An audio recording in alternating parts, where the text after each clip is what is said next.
are back, and I am so excited. This is Jeffrey Abramowitz, and we're here at Looking Forward Show. The Looking Forward Show is a great show all about justice, and today we're going to be talking about food justice, and we have some wonderful guests with us today. Welcome, everybody. Welcome to the show. I get all revved up. Sometimes I got to bring myself down and get geared back up. So I'm excited to today we're going to be talking with some great individuals.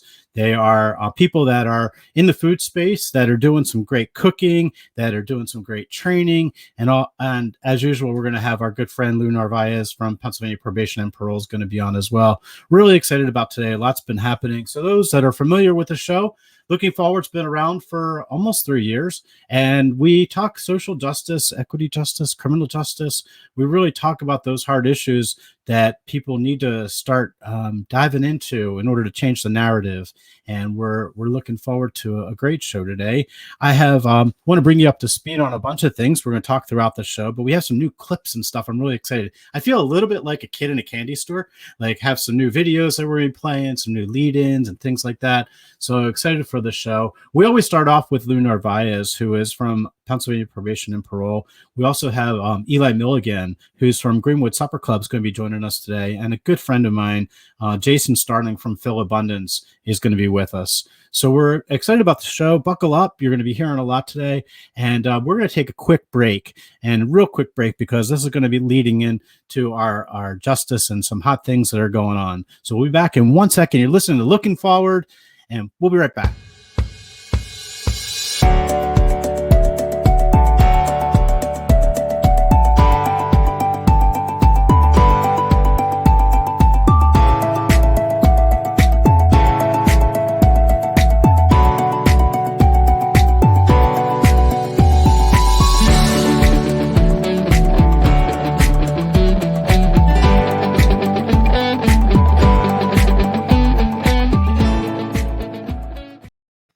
So we are here, and welcome Louis Navarez, District Director of Pennsylvania Probation and Parole. Lou, you've been one of our biggest fans. We can count how many we have on our hand, I guess. But Lou is with us. He's been with us since the start of the show, and it's good to see you. How are you? Oh, it's my pleasure, and thank you for having me, Jeff. I'm fine, and hopefully it's the same holds true for you and yours. Yeah, Pleasure we're all to doing be here. We're all doing well. So every week we start off with just kind of getting an update. What's going on with Pennsylvania Probation and Parole? What kind of good news do you have for us? Well, some of the exciting news is that the Department of Correction, as we call the DOC, has begun the stages of implementing vaccines for both the inmates at the various state correctional institutions as well as staff. And that's very exciting because they've been taking various steps to mitigate the virus, and this just shows the level of concern they have in making sure that everyone is in a safe environment. That number one, kudos to the secretary and all the leadership staff that are involved in that process. Also, we're looking at a local level in the Eastern region in Philadelphia is having a modified version of the call-in program where we'll bring those reentrants who have serious charges against them that are on supervision, and bringing them and having them meet with the attorney general representatives and other law enforcement representatives, as well as service providers, to try to help them through the process. And we're looking to do that sometime in June. We're in the very preliminary stages of that. What's the modification of the program look like? I know I participated in the call-in in Philadelphia before down at your offices, and I don't know, every time I walk out of there, I'm scared like what's going to happen. I don't have any gun charges against me, but what's a modified version of that look like? Well, a modified version would look like where there'll be less participants, both on the law enforcement and on the provider side, so as to honor the protocols put in place for COVID. There would also be some people zooming in. We would have people in our two large training rooms, one on 13th Street in North Philadelphia off of Lehigh, the other one in our Northeast District office off of Clearfield Avenue and Broad. We would have those two conference rooms used where we would have the reentrants and we would space them. We might have a total of 20 opposed to the normal 50 or 55. And we would have people wearing the proper PPE. And the message, we're making sure the message is balanced, is very balanced in light of all the things that have been going on in the law enforcement community, so that people are understanding that the law enforcement community there is also there to help them in addition to the providers. So we're crafting all of that out to begin sometime in June. Awesome. I've been reading a little bit about vaccinations inside of the prisons, and one of the Mm-hmm. things we're seeing is that while some facilities are really lagging behind getting inmates vaccinated, and very few actually across the country really have an organized program. One of the things we're also seeing is that security guards or correctional officers are not getting vaccinated as well. And I'm curious if there's a plan in place in Pennsylvania for getting all of your correctional officers vaccinated. Absolutely, absolutely. And once again, kudos to the Secretary, John Wetzel, and executive leadership. They're in the developmental and implementation stages, and they have it in process, and we're moving forward with it. So it's a good thing. It's a very good. But he being the Secretary, has always been proactive in trying to make the situation as palatable as possible for all concerned when it comes to incarceration. Yeah. So we're here to talk food justice. So I have so many food stories that I could tell you. We're going to get some food facts later on, but I just am really curious about your perspective, because I think you've seen what goes on behind the walls, and you've seen what happens when people come home as well. But how do you connect the justice system with food insecurity and the things that happen, and the importance of nutrition in food? Well, first of all, if you look at it from a historical perspective, you have two movements that happened. One was with FDR, President Franklin Delano Roosevelt, with the New Deal. And he had a farm relief bill that went into play that looked at working with agriculture and making agricultural adjustments. That happened simultaneously with him looking at having work for people, because during the Great Depression, many people were out of work. So then you fast forward to President LBJ, Lyndon Baines Johnson. He had what they called the Great Society, where they dealt with Visa, Job Corps, Head Start, and legal services for the poor.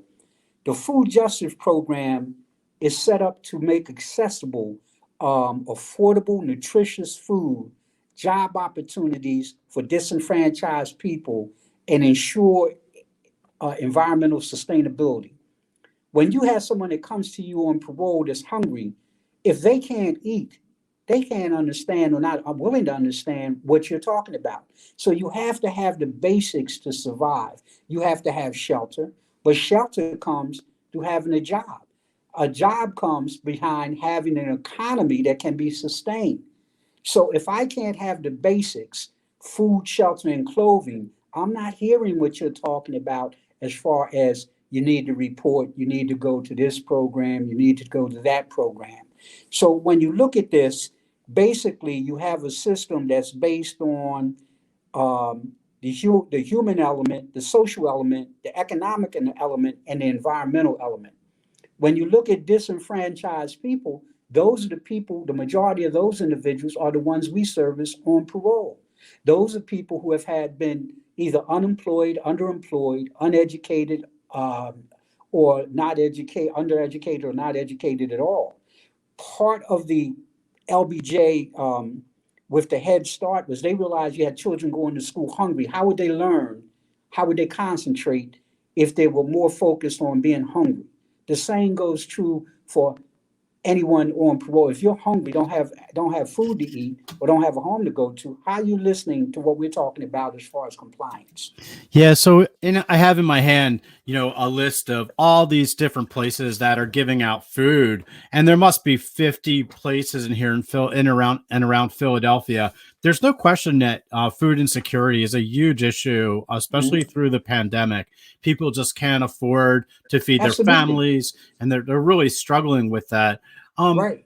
It's such an important part. And I'm wondering, do your officers give any guidance or resources that they give out regularly to men and women with this problem? Absolutely. We have what they used to be called the ASCRA agents. Now they're CRIPA, they're community resource agents. And if you're interviewing me and you're an agent, and you find out that I'm having problems with having just regular meals, much less nutritious meals, regular meals, then they go to their resource banks to help. We have agents who have collected clothing and food and given to people, to different agencies to help our population that we service. So it's a reality. It's something that definitely impacts on your ability to be supervised.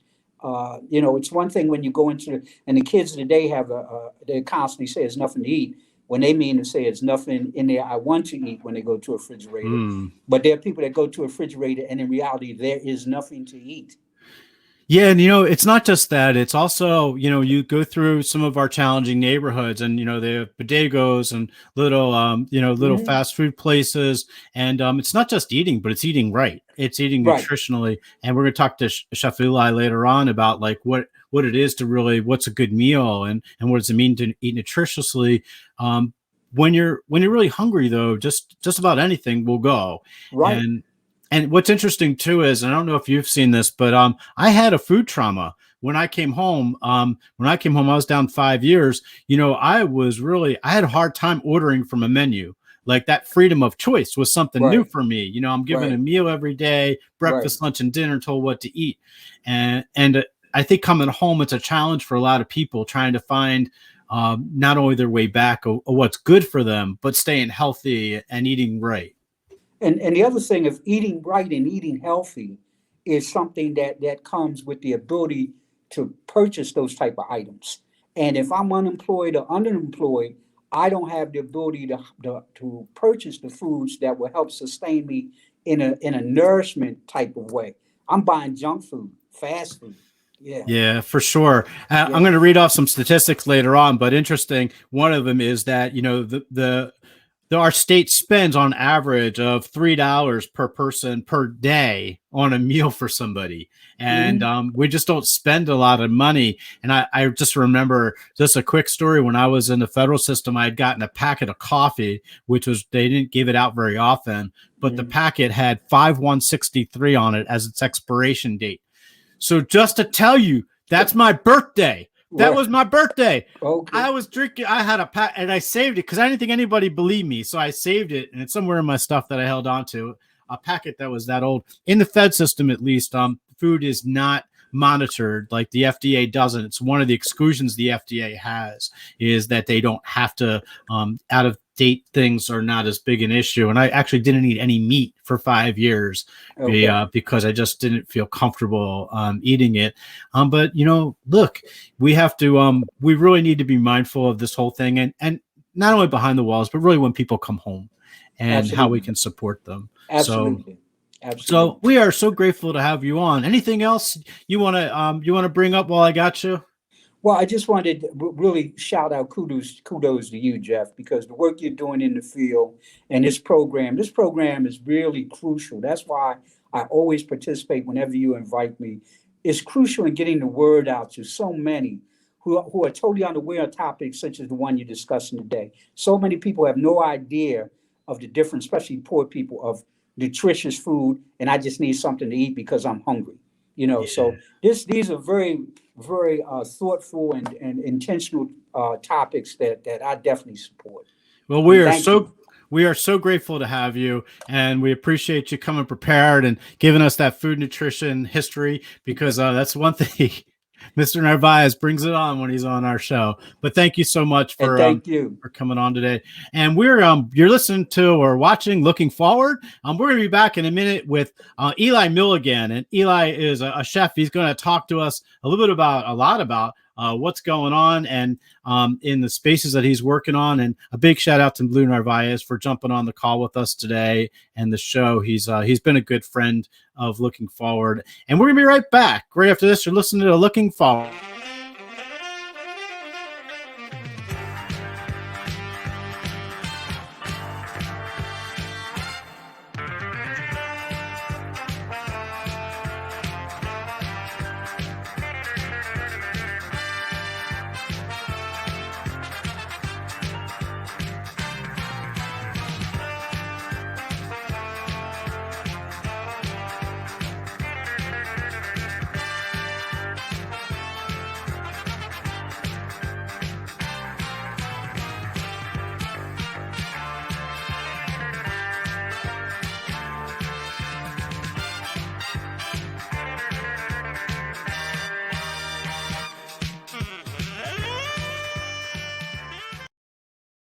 back and welcome to Looking Forward. I'm really excited about our next guest. And again, big shout out to Louis Navarez for jumping on with us. He goes out of his way to make sure he's present for the call and really trying to break down those silos between probation and parole and the rest of us that maybe have had some justice touch, and showing there really is compassion in the system and they really look out for the men and women that are under their supervision and trying to help guide them. And Lou's done a tremendous job at breaking down that silo. Our next guest today is Elijah Milligan. He grew up in Philadelphia and he loved cooking at an early age. He moved to Northern California, where he ran some restaurants, made a name for himself, and then returned back to Philadelphia, where he's been leading the community and cooking up some really good food. But in 2018, Eli founded the collaborative dinner series, Cooking for the Culture. And his newest venture is the Philadelphia Greenwood Supper Club. I'm not going to tell you too much about it because I want to bring him on. Elijah Milligan, welcome to the show. Here you go. How you doing, bud? Good. How are you? I'm doing well. It's nice to meet you. Likewise. Thanks for having me. So it's neat that for those that are watching the television program, behind you, I'm noticing just now that you have a big picture of a big pig. I guess, everything's good with some bacon on it, right? Oh, absolutely. Can't go without it. There you go. So tell us a little about Eli. Where'd you grow up? So I grew up in down South Philly. Grew up in South Philly, moved up to East Oak Lane right when I started high school. And I pretty much lived all over the city, really contingent on whatever restaurant I was kind of working at. So I got to explore kind of different neighborhoods, really. So, where'd you grow up? Where'd you live in East Oak Lane? Right off of 66th Avenue and 5th Street.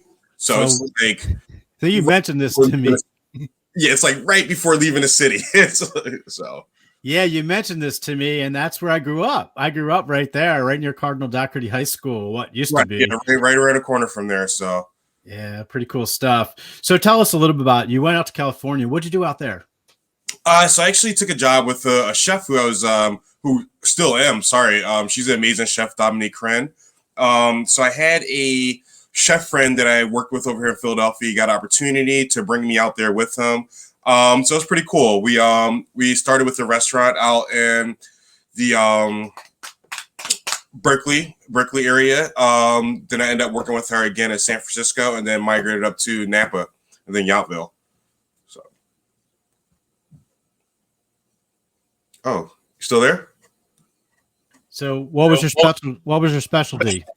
That's one of the hardest questions ever. I love to cook everything. It depends on, the mood, the weather outside, who I'm cooking for, if it's just for me and, my 10-year-old daughter, or, I'm trying to impress a girlfriend. But, I'm classically French trained. I'll go back. I started actually cooking soul food. My parents actually have a couple soul food restaurants. One still in West Philly, actually, just to serve you. And, I started out there, got into fine dining right when I graduated high school. And went to culinary school. And then, I would say classically French, it's kind of the basics of like, all cooking, or, organized cooking or so. So I've done that for a while, but I've definitely ventured out and, began to learn other, styles of food, Spanish, Southern cuisine, Asian, all different Asian flares. And then, honestly, California cuisine is definitely its own little thing too. So, I love to cook everything. I think it's all about the ingredients that's in front of you and, making it work. Awesome. So I got a question for you. You're on Beat Bobby Flay, the network show, and you're got to cook one dish. It's got to be one dish that stands out in your mind, that your go-to whenever you got to rock it. What is it going to be? I was actually on there. I don't know if did you ask that for a reason? Yeah, because I saw you on there. That show, you kind of have to know, it's like guidelines of the dish you can pick. Me, I'm definitely, when it comes down to it, I love whole fish. I love everything out the ocean. So, for me, it's always like a whole fish and potatoes, or like meat and potatoes, a nice steak or something. That show was a little, I can't say too much. All right. You won't give us too much, but yeah, we heard about it, and we'll be watching. Don't worry. All right, for sure. We're going to get you back on too. Watch for yourself. We'll talk about it afterwards. You let me know what you think. But there you go. Absolutely.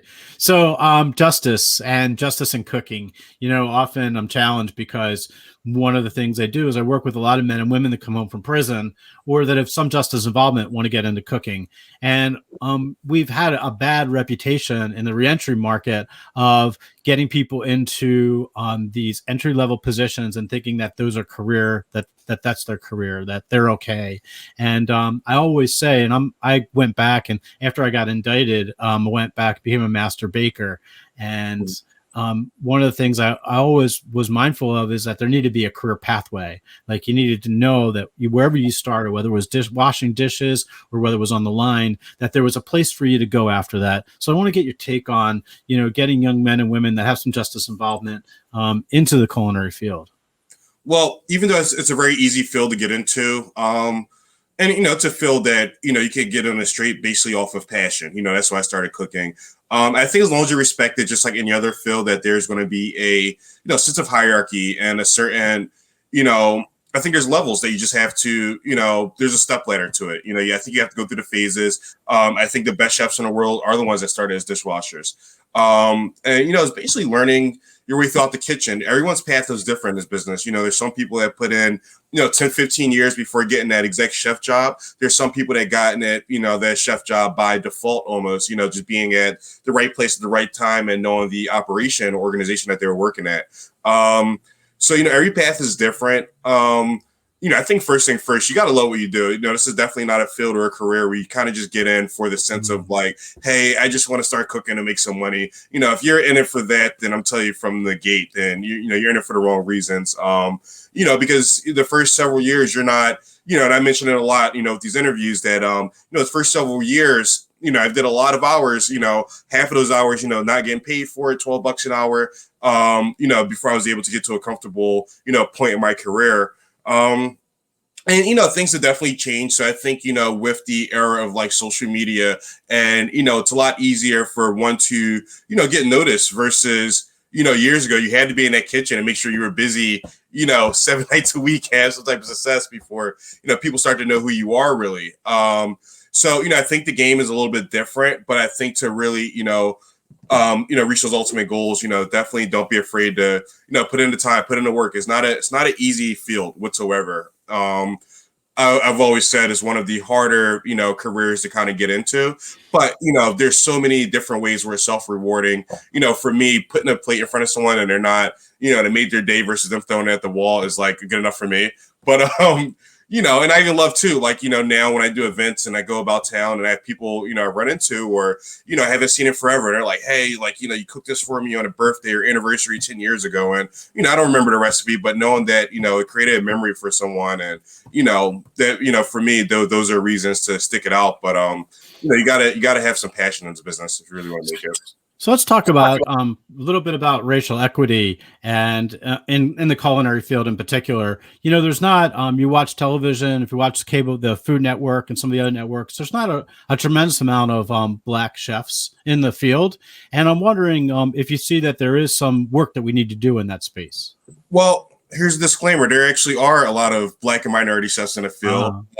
It's just we don't get the same, overall. And, I think things have been different over the course of the last few years with, the national, level of, justice issues. And, I think, I'm definitely seeing in my hometown with the pushes that have been made the last few years to get, minorities and people of color, a bit more coverage and noticed a bit more press and things like that. But that's the thing, we are higher. I actually had a conversation with a chef friend, a couple weeks ago, and we were talking about it, in a sense of, he's a Mexican chef, and he's like, yeah, there's not a lot of chefs that look at me. I'm like, it's insane because there's so many great kitchens or big kitchens that people, go to and don't realize that like maybe 90% of that staff is like all, Mexican people, undocumented people, things like that. I know, again, working in Napa Valley, Yountville, where, littered with Michelin star restaurants, most of those kitchens are, filled with, people of color, but then there's that, the white face kind of, as the brand or, on it or name on a menu and things like that.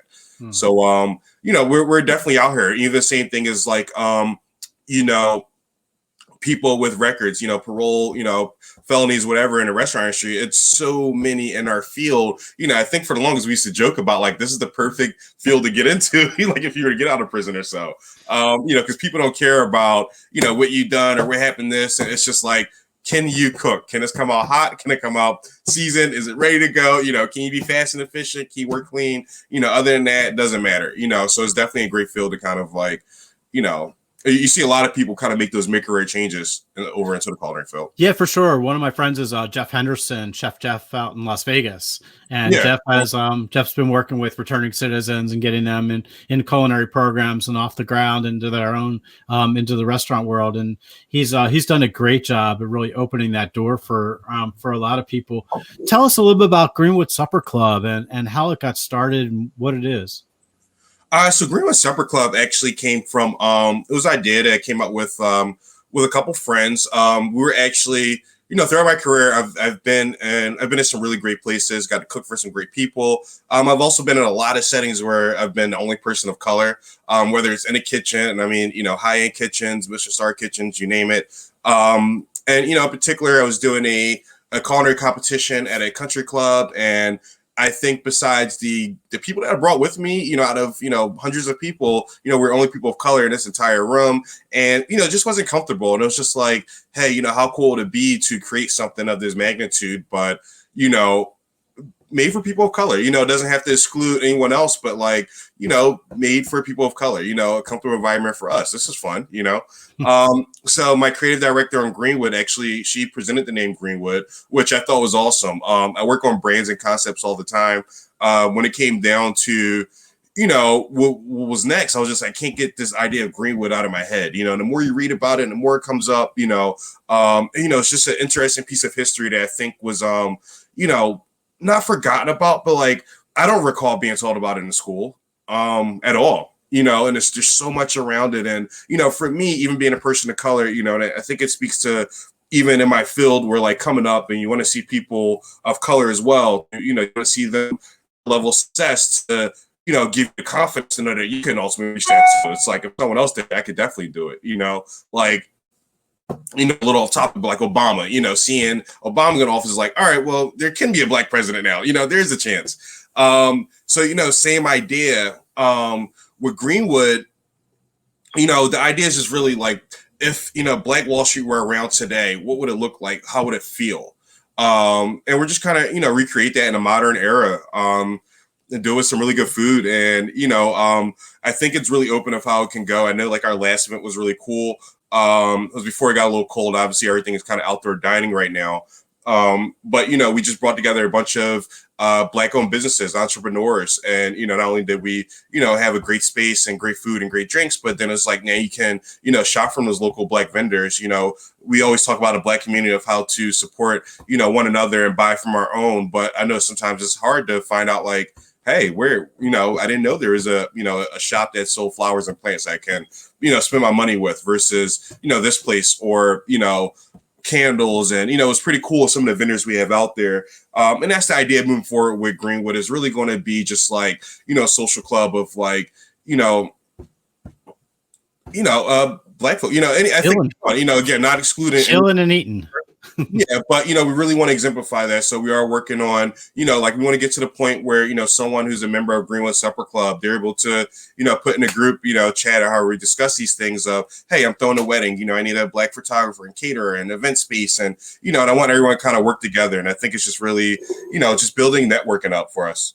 So good stuff. Really, really good stuff. So thank you so much. We're going to take a break for a second. We're going to come right back. But when we come back, we're going to talk a little bit about some facts, nutritional facts about reentry and also prison. So you're listening to Looking Forward, and we'll be right back after this minute.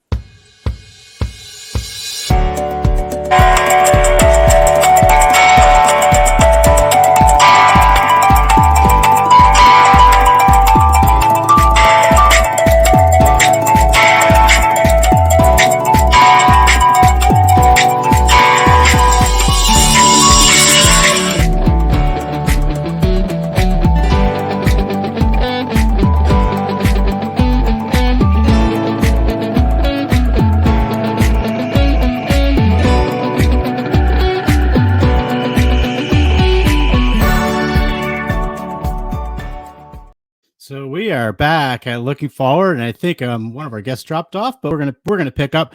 So, food nutrition has been a crazy thing when we talk about incarceration and really what happens behind the walls. So it's interesting, and this is a section called "Are You Serious?" And I want to throw it up there because there are some things regarding food nutrition and things that happen behind the walls that we really want to talk about. And the first is the reality that there was this great study just came out. It was an executive summary called Eating Behind the Bars. And Eating Behind the Bars did this deep dive into what actually happens inside of prisons with meals. And what they found during the study was, to some surprise, a little bit to some people, to me or people that have done time, not so much. One of the things they found was that 94% of the people that were surveyed reported that they did not have enough food to feel full. Think about that. They did not have enough food to feel full.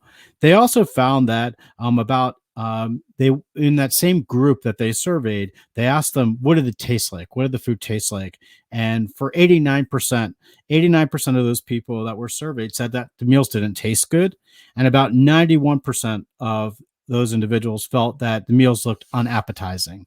Those are kinds of things that just little things. But the deeper dive into this was also a discussion about, well, what is it that, how accessible is food inside, and how much food do you get? 71% of the people that were surveyed said that they didn't think that the food rules that were in place, they needed to violate in order to get enough food to survive.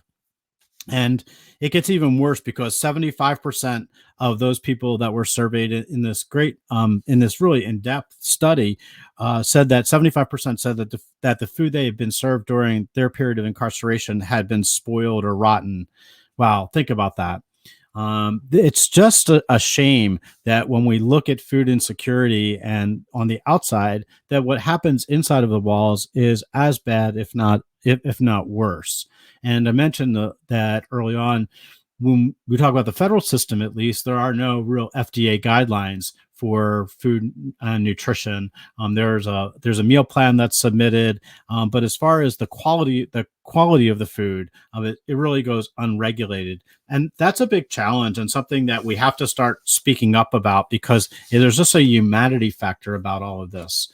So when we talk about food behind the prison walls, it was a lot of men and women behind the walls believe that, there's a great saying that I wasn't a thief until I got into prison, and that often stems from the reality that men and women are smuggling food inside from the commissary or from the kitchen in order to be able to survive.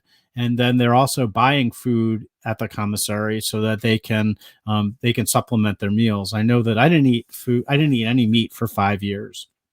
And the reason that I didn't eat any meat was in large part because the meat that they were providing just wasn't very healthy, and it wasn't very good. It gave me personally gout, so I didn't go in there at all. But there were real challenges with the quality of the food behind the walls, as well as the quantity. So it was a little bit of both. And I think Chef Eli was talking a little bit about the career pathway and going back into culinary. And a lot of times behind the walls, I taught a Serve Safe class while I was away. And we're hoping Jason Starling will be back on from Phil Abundance. I think we might have lost him on the feed, but Jason Phil Abundance is one of those training partners that helps people find that career pathway and gets them running in a career. And culinary is kind of iffy right now.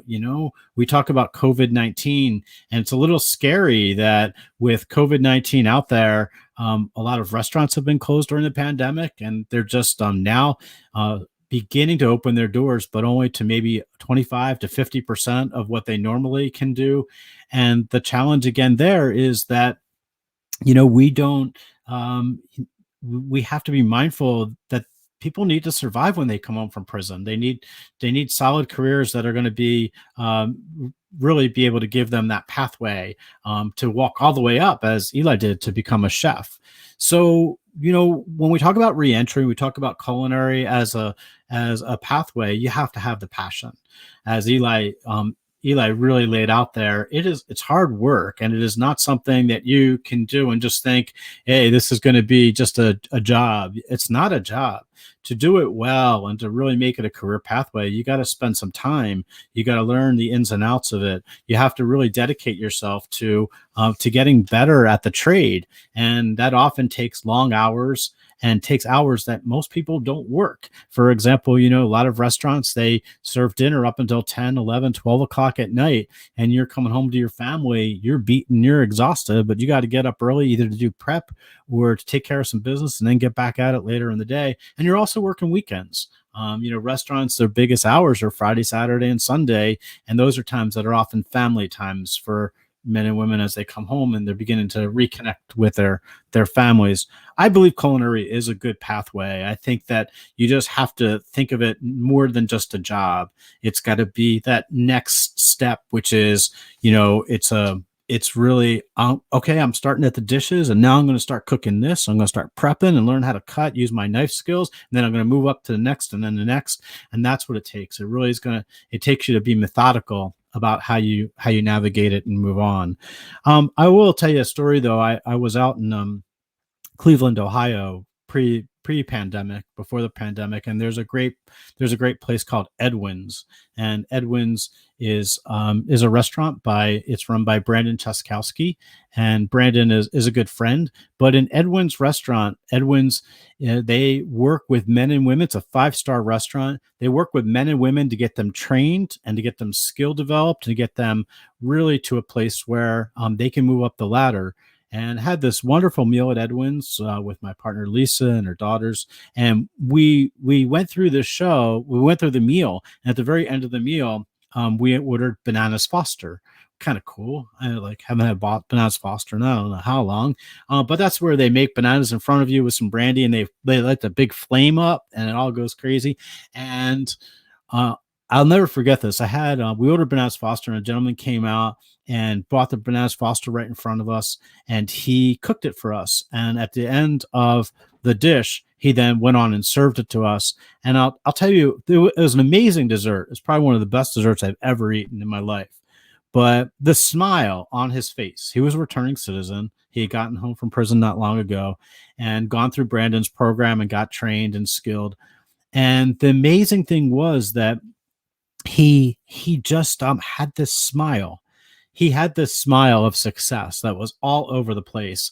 And if I could duplicate that, and in large part, I think that the work I do today is driven by the memory that's so embedded in my head of seeing somebody accomplish something like that, where he had a skill set and he was so proud of what he was doing and being able to march forward to become a chef in a 5-star restaurant. It's totally a remarkable kind of thing. So I want to give credits to all the men and women that are going on this path. And I have Chef Eli back, and I'm going to bring him on for a quick sec. Eli, sorry we lost you there for a second, but I'm just curious. We talked a little bit about the training part of it. Young men and women coming home from incarceration, what are you going to tell them to try and encourage them to get back in the game and to take the culinary path? Keep your head down. Realize that success doesn't come overnight. You got to work for it. It may come with a little bit more complications and a little bit harder than, if you weren't, in that current predicament or situation, obviously. But there will be light at the end of the tunnel, and, it's a great field. If you're smart about it, I think there's a way that you can definitely be successful. One of the reasons I'm into the field is that everyone always has to eat, right? Like, I don't care. I tell my lady this all the time. Like, babe, if it gets down to it, I can't start OnlyFans, but I'll sell some hot dogs or something at a stadium. But we'll make sure the bills are paid. So, it's a field where there's definitely a level of success. It's easy to build a following. It's it doesn't happen overnight. So keep your head down, stay focused, and stay positive. I know it's easier said than done, but I think that's the basics of it. Definitely. And following Eli's steps, you can make this happen. You can make it a career. I'm just curious, Eli, if you want to join, or people out there may be interested in joining Greenwood Supper Club, how do you go about doing that? So as of now, we are looking to open 2 brick and mortar spaces, but we are doing pop-up events around the city. We have some cool ones in the works that we'll start posting in the next couple weeks. You can go ahead and follow us on Instagram at Greenwood Philly. Also, website is greenwoodphilly.com. You can follow me on social media, _ the Savage Chef. I also post, things for not just that event, but or the Supper Club, but for Cooking for the Culture events, which are a little bit different. And then we have another concept, Grub Dealers Anonymous, which is going to be launching pretty soon as well. So stay tuned. Good stuff. Good stuff. Eli, can you hang out for a minute? We want to get back to you in a minute. Just hang out for a second. We're going to take a short break. This is Jeff at Looking Forward, and we're going to be right back, and we're going to be talking some more culinary adventures and reentry and justice and food justice. So we'll be right back.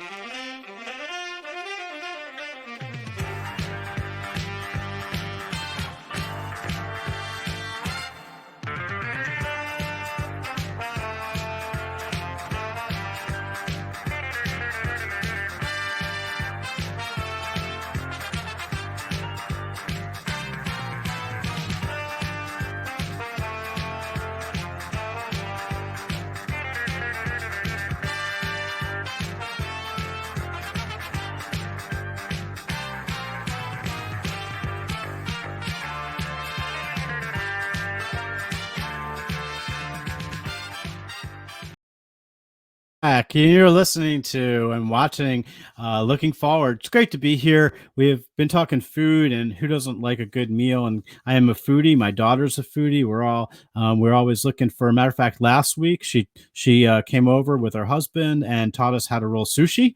Had never rolled it before, and it was kind of remarkable that how easy it is. I was a little mystified by that. And so food, when it comes to food justice and really looking at the culinary world, it's not just about a career, it's about a lifestyle, it's about nutrition, it's about really helping people get back on their feet. And I'm going to bring Eli back on because I want to share a little bit of a journey. One of the things, and I'm hoping we'll be able to get back on, but Jason Starling is a good friend at Phil Abundance. And I'm wondering, Eli, do you ever work with Phil Abundance at all?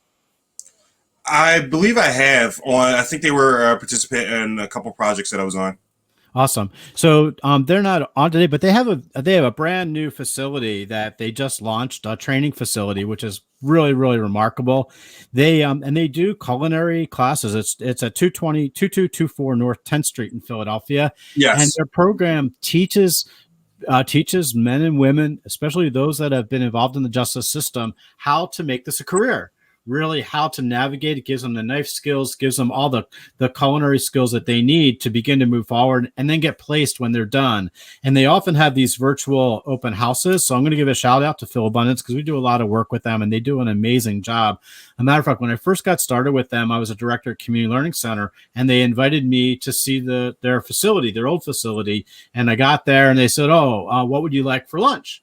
And we're serving fish or chicken. And I was like, okay, like fish sandwich, chicken sandwich. Right. And I went into the other room and they had this beautiful table all set professionally. It was really like a 5-star restaurant and sat down to a 4-course meal where really the students got to serve and start their stuff and show us all the work that they had done in the kitchen, their knife skills and had just an incredible meal. But that's what Phil Abundance does. And in their new facility, I had a chance to tour it recently. It's all techie. It's all great. They have their walk-in boxes. They have the big Hobart mixers. They got all the things you would need in an industrial kitchen in real life to get started. And I know you went to culinary school. I'm curious, how hard was it? For me, culinary school was fairly easy. I actually, again, I was already working in my pop's restaurant, so I went in with a little bit of experience. It was amazing for me to, see that there was such a bigger world other than soul food. And I think that's what really opened my eyes. And, that excitement made me, who I am today as a chef, because I was just like amazed. Like, I think that first, textbook, that's supposed to last us the year. I went through that in like 3 weeks. I was just like, what? I couldn't put it down. So it was pretty easy. I actually went back and taught there too. Just even, I think, enhance, the experience for some culinary students of like, hey, this is what really matters in industry. But, I think that, you have a lot of chefs that say, hey, just work at a great restaurant for a great chef and you'll learn. Experience is definitely what's going to, get you far in this business. But culinary school teaches you the basics. Because once you're, working for someone, then you're on a clock. You're also getting paid to do a job. So, it's only so much learning that, no one's paying you for you to learn and be better, to be honest. So I think it's a great stepping stone from everyone, especially if you are able to. And, a lot of culinary programs that aren't the norm that, go the whole year and a half, 2 years or so to graduate. You could just take some kind of, set classes depending on, budget and circumstances, to get some certifications and learn, get you at a good entry point. Yeah, so it's interesting too, because everybody thinks that it's that culinary is like you just you pick it up, or your grandma's old recipes or your mom's old recipes. You can walk in a kitchen, and that's a good start. But there really is a lot more to it. There's a lot of science to it. Sometimes there's a lot of technique. There's also a lot to learn as far as knife skills and practicing and really figuring out and watching from the best. So you actually worked at some Michelin restaurants, correct? Yes. Yeah, those are the places you really want to learn, right? Yeah, for sure. And even Philadelphia, I had the opportunity to work for Georges Perrier at Le Bec Fin, which, Michelin is not over in Philadelphia, but if they were, that would easily be a Michelin star restaurant. So, just having those old school institutions, and it's hard because there's not, as many as of them now than there were, even just 10 years ago. Some of those legendary places that were open for, 20, 30, 40 years are becoming a little bit more scarce. But, those are really the institutions where someone could really go and learn, and, the well-run kitchens. You do have some good places now to learn from. But those places where, again, a Le Bec Fin at the time. Yeah. I got to ask you, what's it like working with Georges Perrier? Oh, I mean, just all the stories you hear about him, he's a monster. He's a little 5-foot monster, but a genius, a culinary genius. I think if you get through all the yelling and the fussing and the throwing and it's funny because this camera is super clear and I can see this mark on my forehead. That's from a Red Bull he huffed at me 10 years ago. Seriously.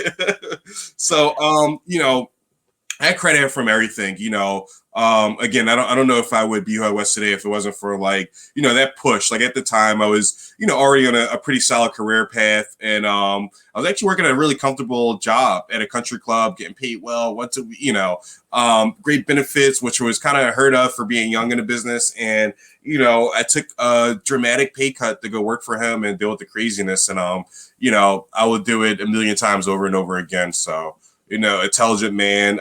He knows how to really push someone. And, I remember even after working with him or working for him, it took years for me to get that voice out of my head as I'm cooking, cook faster, you're ugly, stuff like that. So it's funny because I remember I'd been there a few times in my prior life when I was a lawyer. And I remember looking down at the plate when it was served and wondering, where's the rest of this? And, because the proportions were small, but I'll tell you, once you ate it, he said, I don't need it anymore. It was all good. It's a bunch. And, there's an idea too behind there's a bad stigma, I think, about fine dining restaurants and Michelin star restaurants and small plates. But the idea is that you want people to try more flavors, more items and techniques, things like that. So, that's why the taste of meat trend has always been a big deal because, you can, me personally, I get bored of eating. I like to eat too. I'll personally get bored of eating a plate that's 5 pounds in front of me of the same 3 components versus hey, let's stretch dinner out a little bit more. And, then that way you can have, multiple flavors and things to, think about.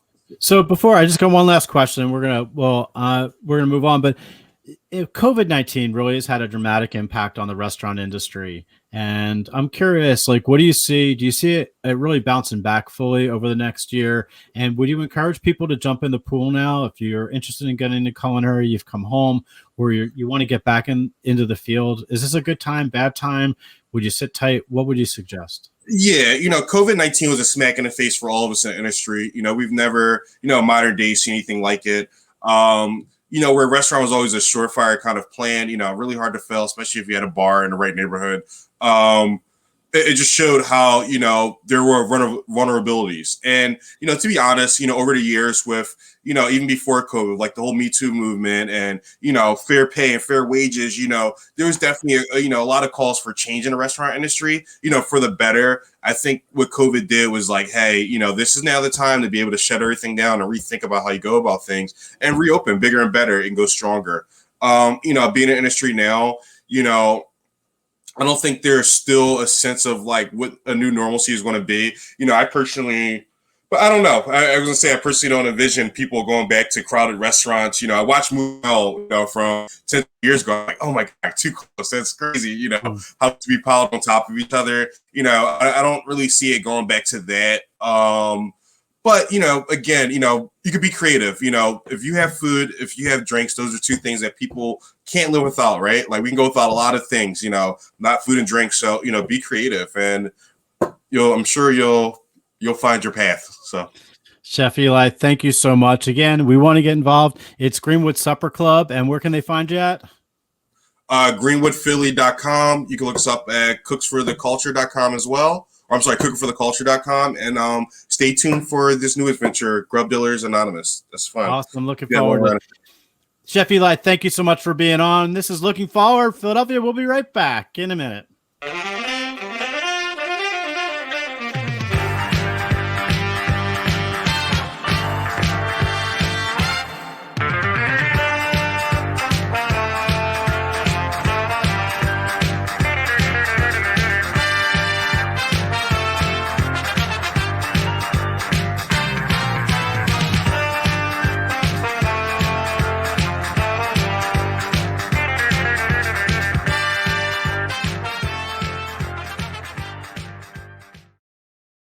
Are back, and this is Jeff Abramowitz at Looking Forward Show. I'm really grateful for our guest, Eli. Thanks for jumping on. And I really want to give a shout out. I know we lost him. We had a bad connection. This is we call it the COVID pivot. This is where we pivot in the virtual world all the time. And Jason Starling has been a friend at Phil Abundance. Their PCK, Phil Abundance Community Kitchen, has a virtual open house that they run all the time. And they do an amazing job at working with young men and women that have been in justice involved, that are trying to get into the culinary field. And their new place is just outstanding. If you can ever just go for a tour, call there and find out. And I'm going to give you Jason's number because it's Jason Starling. He can be reached at 215-770-8467. And he's also at jstarling, STARLING, at philabundance.org. Phil Abundance does such amazing work in our city, especially today during COVID-19, where they're helping feed so many people that have food insecurity in our city and in our country. But the culinary kitchen that they have is brand new, and it's remarkable. They have televisions that show what the chef is doing. They have video screens. They have amazing classrooms. They have really state-of-the-art equipment that is teaching young people the art of being a good chef. And I'm really I'm excited to partner with them. We partner with them through Jev's Human Services. And also I've worked with them over the years and seen so many students that I've directed there have come home, been successful, and completed their program. And it's tough. It's tough. They don't pull any punches. You got to show up on time. You got to be present. You really have to know your stuff when you're going through it. If you have any inkling at all, and you want to get involved in the culinary field, check out Phil Abundance. The PCK is their Phil Abundance Community Kitchen, and they're located at 2224 North 10th Street, right in North Philadelphia. And they frequently run these virtual open houses where you can take a tour of the facility virtually. And I think they may be giving them live as well. And reach out to Jason Starling. So thank you so much. So I saved some time today for something really important, and this just came out this afternoon right before the show, and I wanted to spend some time on it because I think it's important for people in Philadelphia to know this program that was just launched today. The Office of Reentry Partnerships in the City of Philadelphia, which is that works with returning citizens, they launched a COVID-19 reentry payment program, and the program is really simple. The program works like this. If you were in a Philadelphia Department of Prisons facility, so if you're in Philadelphia prisons only, this isn't for Department of Corrections upstate, this is just Philadelphia prison only, And you were incarcerated between January of 2020, March of last year, March 2020, to the present, and you've been released, you're entitled to a $500 support payment. And here are some of the other qualifications, so you know. One is you have to be a Philadelphia resident. Two is you have to have a gross income equal to or less than $33,000. So that's the guide. And the last one is you need a bank account or a reloadable debit card or a mobile app like Cash App, so that you can actually get the money that's going to be forwarded to you. And the application process is kind of simple. It's just filling out an application online. And then there are two documents that are required. One is this a form that just says you are who you say you are and everything's truthful. And then the other is the information they would need to make the deposit for you. So you can receive it all electronic. You can do it online, or you can do it at Looking Forward. So the Looking Forward Reentry Program was the impetus for this show. It's how it got started. It's a reentry program in Philadelphia, and it's located at 1526 Cecil B. Moore. And Looking Forward program is a holistic reentry program. It really looks to help men and women that are coming home or that have struggled with a criminal background. We work with people who sometimes have been home 5, 10, 15 years that are now looking to get back into the employment world, where they're having problems with housing or transportation or clothing or food. And we want you to know that we're there. We're located at 1526 Cecil B. Moore, and we will do whatever we can. We work with so many partners in the Philadelphia community to help meet the needs of the men and women coming home or that have been home that are struggling. And the one thing that I have to say is a lot of my staff, I call them my rock stars, are awesome. They get it. They know what you've been through, and in large part because almost all of them have lived experience. They've been behind the walls, they've lived behind the walls, and they've also come home and survived. And for that, they get it, and they know what they know what the experience is like. So reach out to Looking Forward, and if you can, you're welcome to give them a call, or you can either give them a call or come see us. The Looking Forward offices are 1526 Cecil B. Moore. It's at we can be reached at 484-533-7002, or you can reach us on the web at lookingforwardphila@gmail.com. So that's the best way to reach us. So the program's important because $500 can go a long way to helping provide your family with some food and support, especially during this pandemic. And people that have been incarcerated and coming home, Secretary Wetzel recently, a few months ago, mentioned that you were 3 times more likely of dying from COVID-19 outside of our prisons than within the prison walls. And the reality is that we just don't do enough supporting the men and women that have come home during the pandemic to help them get back on their feet. So I want to take another second and just review for you what you need to do. And I'll give you the website also. The website you can go to is on the Office of Reentry Partnerships for the City of Philadelphia. And it's the link is bit.ly/reentry pay app. And if you put that in, you'll be directed right to the application. You fill it out. It's really simple.